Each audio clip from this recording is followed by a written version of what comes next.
दुनिया ये महफिल मेरे काम की नहीं, मेरे काम की नहीं। ये दुनिया ये महफिल मेरे काम की नहीं, मेरे काम की नहीं। ये दुनिया ये महफिल मेरे काम की नहीं, मेरे काम की नहीं। ये दुनिया ये महफिल मेरे काम की नहीं, मेरे काम की नहीं।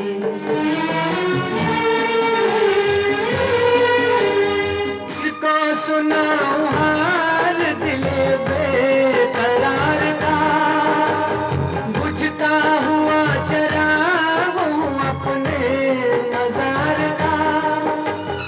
ऐ काश भूल जाऊं मगर भूलता नहीं, किस धूम से उठा था जनाजा बाहर का। ये दुनिया ये महफिल मेरे काम की नहीं, मेरे काम की नहीं।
झलक मेरे दिलदार की मिले। ये दुनिया ये महफिल मेरे काम की नहीं, मेरे काम की नहीं।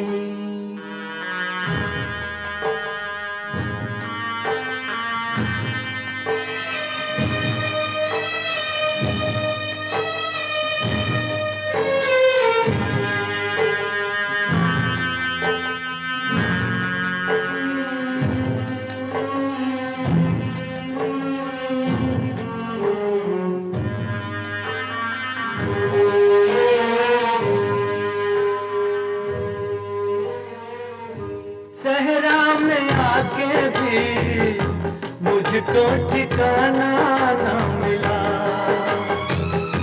गम को भुलाने का कोई बहाना ना मिला। दिल कर से जिसमें प्यार को क्या समझूं उस संसार को। एक जीती बाजी हार के मैं ढूंढूं बिछड़े यार को। ये दुनिया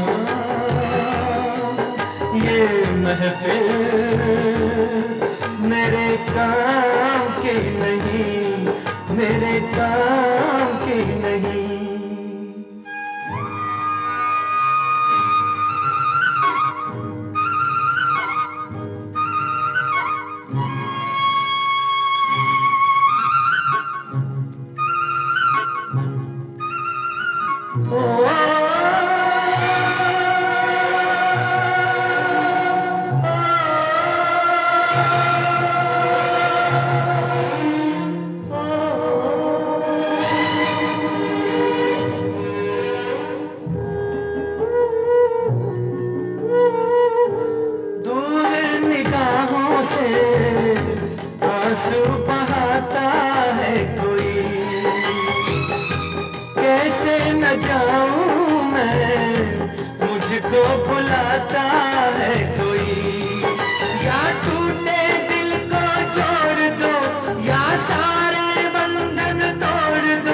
This is my first baby steps into cinema.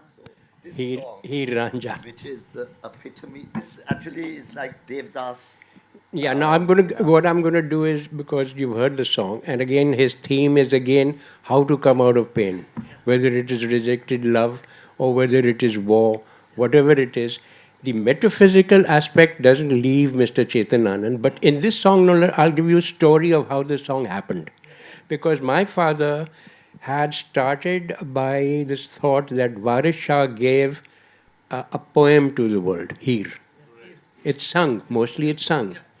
So he said that it will be an insult to someone like Waris Shah if I make it in prose.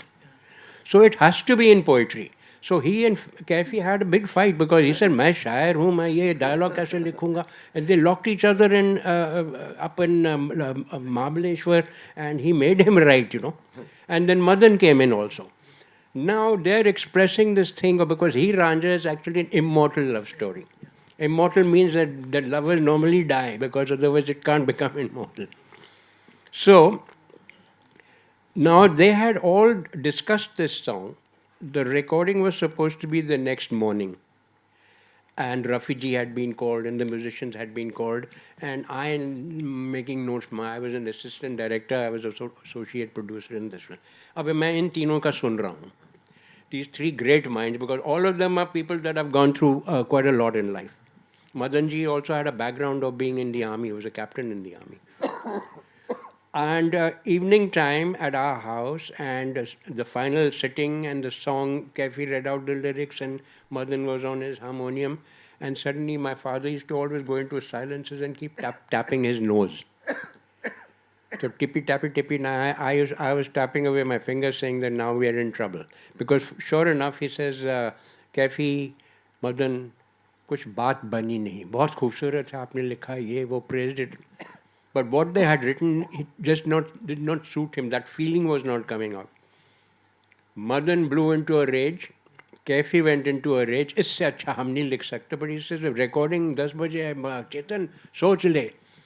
He says, नहीं, cancel कर देंगे, मेरा मन नहीं बन रहा. So they huffed off. At 2 a.m. in the morning, the phone rings. उन दिनों में तो landline होती थी ना. तो the good son woke up. And a very drunk Madan Mohan on the other side. Ut, bapu utha. Madan Mohan is really angry now. The fire.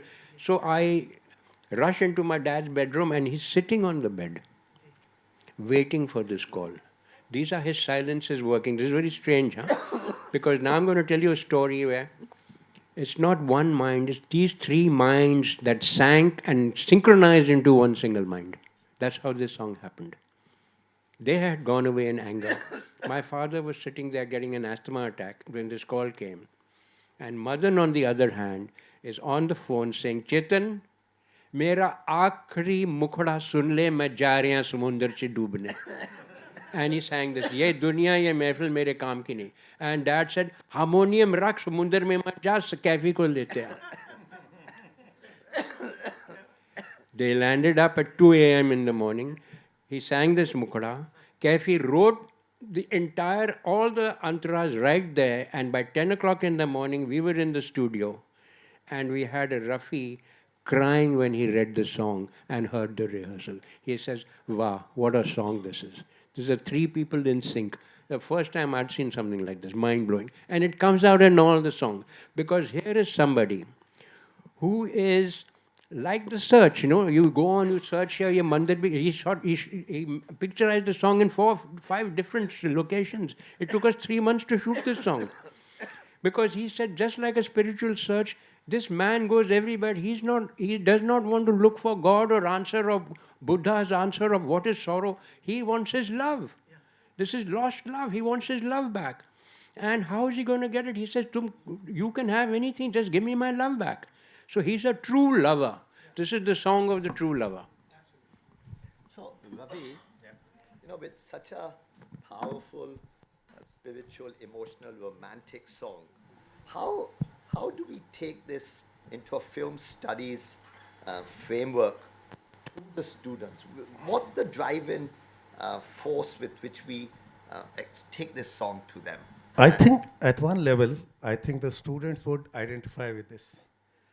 Everybody has a heartbreak, So this is a song of the heartbreak. Even when I had not seen the film or the song on Chitrahar or something, right?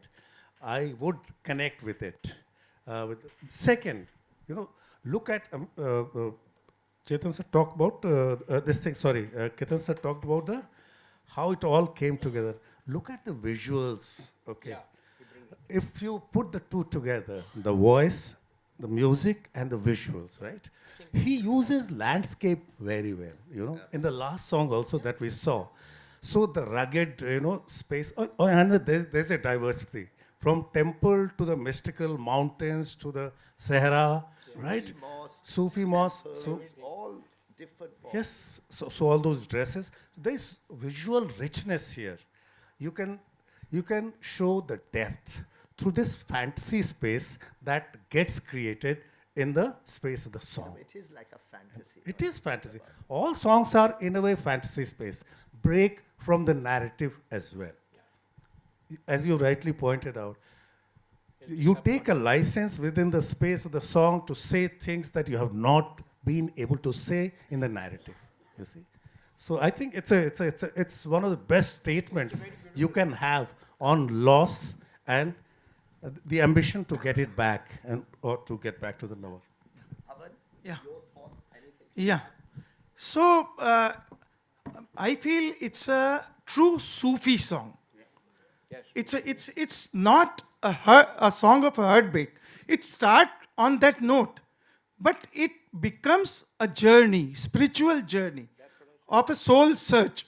It's a soul searching for himself. And what the ultimate driving point is, love is above all means. It is not in temple. It is not in Fatehpur Sikri. It is not in Bateshwar Dham. It is not in Ranthambore, जहाँ पे ये सारा shoot हुआ. It is not in desert. And if you see, Chetan Anand has used different time phases, sunrise. He has also used the various like emptiness of that desert, or he goes to that mountains for that snow. So across all the seasons, across all the gods, across all the geographies, across all the love is above all. Above, and जिनको खुदा की है तलाश उनको खुदा मिले, मुझको तो खबर मेरे यार की मिले. It's about myself. Sufi, what is Sufism? Sufism is love with The Rumi thing, Yeah. So it is if you are finding a mean with your lover, so you are in love with yourself. So it's a pure Sufi song. But what stands out about it is the treatment of Madan Mohan. He keeps it as a pure film song. He never dresses it up in a different genre, जहाँ पे बहुत scope था. He could have given it a folk color. He could have given it a qawwali color. He could have given it a Sufi color. But it remains a true blue film song at heart, which reaches the masses in the best possible way. Rather than going with a specific genre, he actually chose to remain in that limit of a film song. Well, we move to the next one, which is a lighter. The last two are very different. But what is unique about Chetan when you'll see all three songs, the last one and the one we've just seen, is that each of these songs are in a way the ultimate that is possible in the genre of song. Yeah. You can't get another song beyond that Hakikat song. Yes. You can't get another song beyond this Duniya. Wala. best. That's And same with the one from Haste Zakham, Mana Meri Jaan. You can't get a more crazy song than that song. Yes. So, he had this great junoon, this intensity, that's the silence and the depth. Yes. And it comes out like a child. The Shaker has explained it very well. It's between the two frames that there's that gap. Yeah. And he spoke through those gaps as well. And this is his training right from Gurukul to London. Because the child is so alive in him. But this is there in Dev Sahib also. Dev Sahib also had the child. This is Desa's child is a very different child. Yeah. His child was always like Akhri Khat, in search. Yes. My father always searched in love for love in his life, And his question was that, Buddha went to find out what is sorrow. Chetan Sahib, no. Yeah. He was always a romantic, like Hema ji has said. Yes, He wanted to know what is true love. Absolutely. He wanted to find out what Ramakrishna Paramanand said, कि वो देवी आती है वो बेहोश हो जाता है, It was that kind of passion. And when he decided to make Heer Ranjha, the first thing he told all these people, Madan ji and Kaifi and him, and Sudhendu Roy, the art director, and Jal, the cameraman. He told all of them that I am making a single poem. It's not just in verse. The entire film must be mounted as a poem. Yeah. So he even stopped people from bringing in the color yellow till Basant comes. Yeah. So here is in white, then she goes into pink, then she's in black, then she's in red. So all the colors merge along with so the entire film is a poem. Yeah. So it's a sync of all these minds. Heer Ranjha is a very unique experiment. I used to blow my mind looking at these people. Well, let's see the second song. Yeah. एक चीज और Yeah, of course, Pavan, please. इसमें एक बहुत important philosophical tone है. गालिब जहाँ कहते हैं बाजीचा अतफाल है दुनिया मेरे आगे, या साहिर कहते हैं ये दुनिया अगर मिल भी जाए तो क्या है.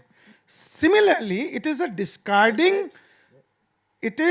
discarding of that societal system by Kaifi Azmi, उनके words में कि किस तरह से he is not misfit, the society is misfit for him. The collective. The collective. But, each of us, if we free ourselves, Yeah, we free absolutely. ourselves in another way. Absolutely. So that is why it is a very important comment of Kaifi Azmi also. According to me, Kaifi Saab was deep down, because I spent a lot of time with him. Because my father wouldn't speak. Kaifi Saab liked to have his drink, तो वो मुझे बिठा देते थे, पियो. तो मैं भी उनके साथ जाम लगाता था. And then he would come out with some of his most serious shares. He actually was a Sufi. Deep down, he was not a Marxist in whatever he pretended to be. He was a very, very deep poet. That's why that is his poem now. और फिर कृष्ण ने अर्जुन से कहा, Kaifi साहब, what is mind blowing?